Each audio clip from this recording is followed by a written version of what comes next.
ঢাকা বিশ্ববিদ্যালয়ের শিক্ষার্থীদের ফ্রি ইন্টারনেটের আওতায় আনতে পারবো যদি আমাদেরকে তারা নির্বাচিত করেন। বিষয়টি এরকম যে আসলে যে স্টারলিংকের আইডিয়া হয়তো সবাই জানেন, স্টারলিংকের যদি এখানে স্থাপন করা হয় তাহলে আমরা হিসাব করেছি প্রতি মাত্র 40 টাকা খরচ আসে। এখানে সবসময় যে জিনিসটা মিসিং ছিল সেটা ছিল সৎ উদ্দেশ্য, কারণ এই বিশ্ববিদ্যালয়টাকে সবসময় রাজনৈতিকভাবে ব্যবহার করা হয়েছে, অপরাজনীতি করা হয়েছে। তো রাজনৈতিকভাবে সৎ উদ্দেশ্য থাকলে আসলে সবকিছু সম্ভব। আপনি দেখেন ঢাকা বিশ্ববিদ্যালয়ে আমি বললাম তো এই বড় বড় রবীন্দ্র ভবনের মতো বিল্ডিং বা জুলাই সিটি বিল্ডিং এর মতো, বঙ্গবন্ধু টাওয়ার, শেখ রাসেল টাওয়ারের মতো এরকম বিল্ডিং 5-7টা বিল্ডিং উঠলে কিন্তু সব ধরনের সিটির আবাসন সমস্যার সমাধান হয়ে যায়। এবং এটা উঠানোর জন্য খুব বেশি এফোর্ট যে দিতে হবে এরকম না। ঢাকা বিশ্ববিদ্যালয়ে শুধুমাত্র যারা অ্যালুমনাই আছেন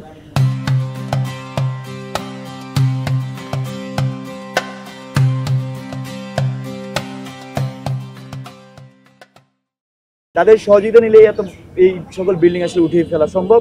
এবং আপনারা দেখবেন যে বৈদেশিকভাবে এখানে কিন্তু তারা আমাদের বিশ্ববিদ্যালয়ে অনুদান দিচ্ছে। একটু বাইরে এবং দেশের মধ্যে কাজ করলেই আসলে সম্ভব, সরকারের কাছে যাওয়া লাগে না। আর এই অন্তর্বর্তীকালীন সরকার থাকাকালীন অবস্থায় আশাবাদী, তারা যেহেতু শিক্ষার্থীর ম্যান্ডেট নিয়ে গভর্নমেন্ট ফর্ম করেছে, আমরা যারা নির্বাচিত হবো তারা গেলে তারা সেই ব্যাপারে আমাদেরকে সহযোগিতা করবেন।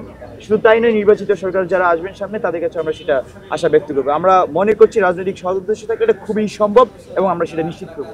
আর আরেকটি বিষয় হচ্ছে, আমি ইতিমধ্যে বলেছি, ঢাকা বিশ্ববিদ্যালয়ের শিক্ষার্থীদের ফ্রি ইন্টারনেটের আওতায় আনতে পারবো যদি আমাদেরকে তারা নির্বাচিত করেন। বিষয়টি এরকম যে আসলে যে স্টারলিংকের আইডিয়া হয়তো সবাই জানেন, স্টারলিংকের যদি এখানে স্থাপন করা হয় তাহলে আমরা হিসাব করেছি প্রতি মাত্র 40 টাকা খরচ আসে। মাথা প্রতি মাত্র 40 টাকা খরচ। এটা বিশ্ববিদ্যালয়ের পড়াশোনা সেটা বেয়ার করতে পারে, অথবা আমরা স্পন্সর সেটা ফ্রি করে দিতে পারি। কিন্তু এই আইডিয়াটাকে আমরা বাস্তবায়ন করতে পারবো তখনই যদি তারা আমাদেরকে তাদের নির্বাচিত প্রতিনিধি করেন। আর আরেকটি বিষয় হচ্ছে, আমরা ইতিমধ্যেই বলছি যে ঢাকা বিশ্ববিদ্যালয় আপনারা দেখবে যে moral policing, social bullying, online blaming এগুলো কিন্তু চলছে। অনলাইন সোশ্যাল মিডিয়া বুলিং, যেটা সাইবার বুলিং। তো আমরা আগস্ট পরবর্তী সময়ে খুব অনেক কথা বলছি যে নারীদেরকে নিয়ে বিশেষ করে যে সাইবার বুলিং হয় সেটার বিরুদ্ধে। ইতিমধ্যে ঢাকা বিশ্ববিদ্যালয়ে ডাকসু নির্বাচনকে কেন্দ্র করে যারা প্রার্থী হয়েছেন নারীরা, তাদেরকে কিন্তু টার্গেট করে নানা সোশ্যাল মিডিয়ায় অতিরঞ্জিত করছে। কিছু ফেসবুক গ্রুপ আছে সেগুলোতে অতিরঞ্জিত করছে।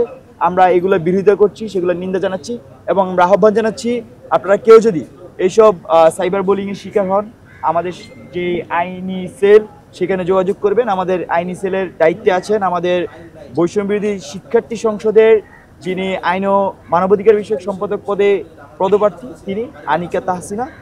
আপনারা তার সাথে যোগাযোগ করতে পারবেন, সেটি আমরা ইতিমধ্যে ঘোষণা দিয়েছি।